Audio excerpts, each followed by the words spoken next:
Two very talented opponents at home against Arkansas, a team that does a tremendous job running the floor, switching in a defense, causing a lot of havoc. Got to be able to make good decisions with the basketball. Team that plays 11 guys, get out and run. So in transition, you have to be really good because they have multiple guys that can handle the ball and make plays with the ball. So be a good one for us. Then obviously Florida, one of the best in the country at what they do on both ends of the floor. Our first question is from Bob Holt of the Arkansas Democrat-Gazette. Hey, Coach, how you doing today? All right, how's it going? Pretty good. Hey, you guys, in the SEC games, you guys are, I think you're like a plus 12 something, leading the league in rebound margin. Arkansas is last. Kind of how do you see that matchup, and what makes you guys such a great rebounding team? Well, we spend time on rebounding. We have two of the better big guy rebounders in all of college basketball, and they take pride in it. They do a great job of positioning their bodies. Both in Jarnell 6'8", 260, Jerron Mayman, 6'7", 260, but both have good footwork, good positioning. We spend a lot of time with that on rebounding. And they just take pride in it. They know there's opportunities to score, especially one-on-one, using their body when the shot goes up, getting an advantage. And when you have both of those guys rebound like that, they're fun to watch. But just spending time on it. In Arkansas's case, I mean, you're playing four guards that run / just what they do. So I don't think that's an indication of those guys not being good rebounders. I think it's just how they play. They press you because they turn you over. And that's what when you start looking at numbers, they might not get as many rebounds, but they turn you over as far as getting steals and making plays like that. In Arkansas, they've played 3 straight OT games. What are your thoughts on that? Have you ever been through anything like that? How do you think that might impact them going into this game?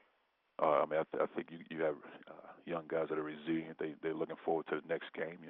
When you come off a loss, you want to get back on the floor and play as soon as possible. So I don't think it affects those guys. I mean, I think when you come off losses like that, they're emotional.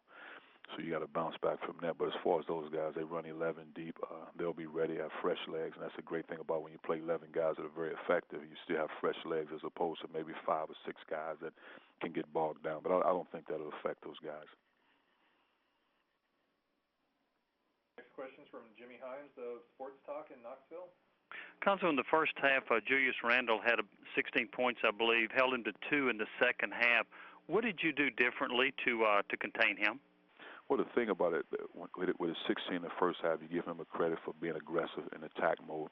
But if you watch his numbers, I think 10 of those 16s, he was allowed to make moves with his left hand. And when he's going left with that kind of power, 6'9", 260 pounds, it's tough to guard. So what we did in the second half, and Jerron really took it upon himself at the halftime in the locker room. We just told the guys, I'll do everything in my power to stop him from scoring. I'll keep him off the glass. I might not get the rebound, but I'll keep him off the glass so you guys have to get it. And I just think it's more Jerron taking pride in it. But with that being said, we broke down at defending Harrison. He did a great job of putting the team on his back and winning the ball game. At Kentucky, I wonder, a lot of people don't want to run with them. Did you slow the pace down in the second half intentionally, or what happened there? We wanted to run. I thought they did a good job in that transition defense and getting back, but we wanted to run. Definitely wanted to run and get easy baskets, but I thought they did a better job. Even late in the first half, I thought they did a good job of getting back, and that's probably why they didn't get as many rebounds, because they probably didn't send guys as aggressively as they normally would. So as we did get out, we felt like that was an advantage for us to try to get out and run and put pressure on those guys. Thank you. You're welcome. We have a follow-up question from Bob Holt of the Arkansas Democrat-Gazette. Coach, how's Bayman? I mean, look at his stats. It looks like Bayman's playing pretty well, but how would you say he's bounced back from the knee injury? And has he surprised you, or is he doing about what you expected? No, he's playing a lot better basketball right now. I think more than anything early in the season it was the rust. The pressures are coming back as a good basketball player, the expectations. But I think right now he's playing some of his best basketball. You look at his numbers, almost 10 and 9. Playing well, shooting the ball well, attacking the rim, posting up strong, being aggressive. He's mobile on the defensive side of the ball. I mean, because that's what he was when against Julius Randle, against Johnny O'Brien. That's what he was 2 years ago, defending, guarding those guys effectively. Getting styles, battling those big physical guys, and he's capable of doing it. But I think he's playing well as of right now. He's battling, he's competing, he's looking for the ball, he's aggressive, he's talking. So I think he's good. I think the only thing that, if there's anything he lost, it was just probably the lift of going up where he can get the ball out in the perimeter and make moves and penetrate and pitch and going in, not necessarily dunk it all the time, but explode off the one leg. Now he takes more of the power dribbles and get the same results. But obviously it doesn't seem to have impacted his rebounding much. He's still getting a lot of boards for you. What he's doing now, he's jumping better. Early in the year, probably the first 6 or 7 games, he was more positioning, trying to box out and hold guys. But again, the conditioning part played a factor. But now he's positioned and he's going up to get rebounds. Thanks. You're welcome. We have another question from Jimmy Hines. Cuonzo, I know you got a really good rebounding team, but were you surprised, maybe even impressed, that you out-rebounded Kentucky on the road by 15? I was, but the thing about it is, and we tell our guys all the time, Jerron and Jornell are two of the best at what they do as far as rebounding. We got to get our guards, especially at that small forward position, rebounding offense. And I thought of Monty when he came in the game, he got 3 big ones.